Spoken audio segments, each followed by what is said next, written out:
prodavnica odjeće, da došla sam da kupim neko, da vidimo.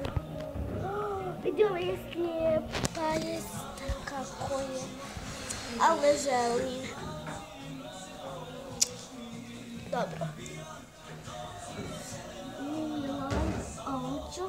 Dobro, idite u kabinu. Dobro, sad ću da obučem. Sada uvijek baš lijepo stoji. Dobro.